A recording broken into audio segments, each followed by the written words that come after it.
With these ingredients, you can make a butterfly pea mocktail. My name is Grizal, a hospitality management student from Baiso Candy High. So, hi there, and let's begin.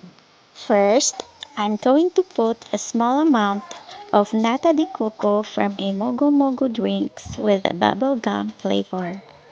You can use nutritious ingredients like grapes or blueberries if you have it.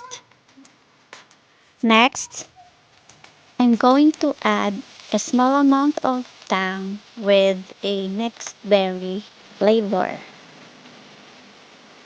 If you are using blueberry fruit, you can add a sugar syrup instead of tang with mixed berry flavor.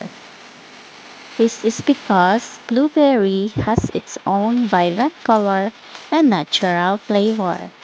Then you can now add an ice.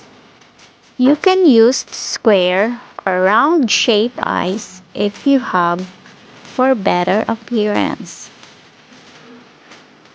Next, pour a right amount of butterfly pea flower tea followed by the Sprite soda for a bubbly and refreshing appearance.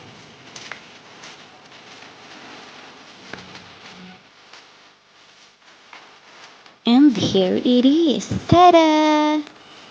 The refreshing butterfly pea mocktail.